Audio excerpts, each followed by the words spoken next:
your host, Rocky Romenella. We're in season 9. I hope you've enjoyed our changes in season 9. We've had subject matter expert last episodes. We've had Coach Romo come in and talk a little bit to us about team building. This series will be on high performance selling. We have a subject matter expert we're going to introduce in a few minutes here to you and talk a little bit about this whole process of building a high performance selling team, as well as building the skill sets of individuals who will be members of that high performance selling team and the process you take to begin that process of selling and winning business. This will be a 5-part series. So let's get right into it. I'd like to introduce to you tonight our subject matter expert. For me, fortunately, it's easy enough. Coach Romo is easy to remember because he's my son, Andrew. And this subject matter expert is easy to remember because he's my son and has the same name, Rocky Romanella. So it's very easy for me that way. I'm sure it was very good for him when he was using the credit card and it was easy to just say he was Rocky Romanella. But let me introduce to you now subject matter expert, Rocky Romanella, or SME. It's probably easier for me to say. Rock, why don't you introduce yourself to our audience? Tell them a little bit about you and why you are that SME, what you currently are doing, and then we'll jump right into this episode and the following 4 episodes. All right. Well, Rocky Romanella, thank you for having me. Um, and like you said, I represent a small business sales region for a large IT company. I run a region of about 35 reps in Western New York. We cover pretty much the entire state except for the boroughs. I've got 4 leaders. I've been in this role now for 5 years. I started at the organization 11 years ago as a seller, as a producer. Then I made it to what we call sales executive, so someone who ran like a smaller team of 8 to 9 reps. Now we run the whole region. So I'm excited to be here and talk a little bit about what it takes, to put together a high performance sales culture. Well, thank you very much. Great intro. And I know you and your team had a fantastic year, led the organization in results. So congratulations on that. And then that sets the stage, right? Because, I think it's important for people out there listening that they understand that we're bringing in people now that get the job done. And that's so important. So let's talk a little bit about building a high performance team. And a high performance team is made up of individuals. Talk to me a little bit about what you're looking for in a high performance seller. And I'm sure, let me just stop you 1 second. I'm sure there's those individuals you're bringing on board, recruiting like Coach Romo talked about, and then the more seasoned individuals. So go ahead. Yeah, it's a little bit of a unique challenge. Our hiring footprint is right out of college. Like we are looking for young talent. Most likely this is your first job, if not first sales job. And we want to nurture that young talent. As you move through our organization, about 90 to 95% of the people that are in my role or above, like we're all first time sellers. So it's really important that we're nurturing talent from the ground up. And so when we look at someone who is fresh out of college, a couple of things that I'm looking at before I get into some of my intangibles are, were you a leader? Were you the president or vice president of your sorority, fraternity? Maybe you were an athlete and you were the captain, you were the social chair. In some cases, you were a tour guide and you took people around campus. So, just off the page, I'm looking for people that are involved. I'm not necessarily looking for the highest GPA, whereas I'm looking for someone who's going to be putting themselves out there socially.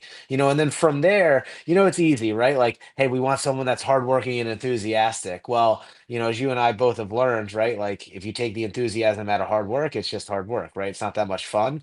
When we're asking questions to our candidates, we're asking questions more along the lines of like, hey, I want someone who's proactive. Hey, hey, Rock, why don't you tell me about a time where, you took the initiative on something that you didn't necessarily need to do, but it was important to you. And, I can learn about that person taking on something, or, based on their resume, I can ask them, hey, how did you become the president? What steps did you take to make sure that you were the front running candidate?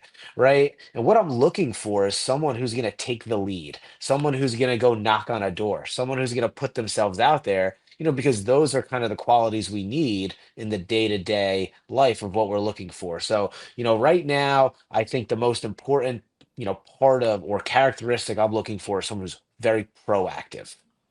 Oh, that's outstanding. That's great information. Great information.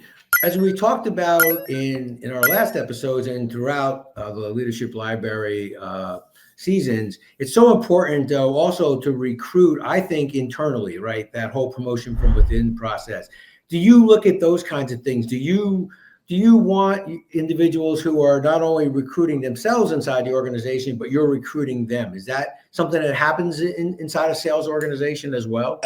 Absolutely. And as we're judging candidates on the front line, I ask two questions to our sales leaders as do you see this person as a future leader?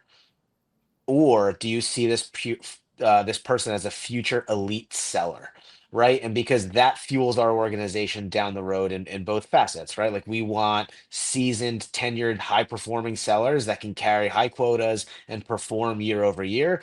But we also need frontline leaders who can onboard, just as great as we're onboarding the people that we're talking about. So, yes, succession planning is in our frontline hiring, footprint, in reality, because that's what we need to sustain our business down the road. Like we need people that were in the seat to be not only high performing sellers, but these are our high performing future leaders in that role as well.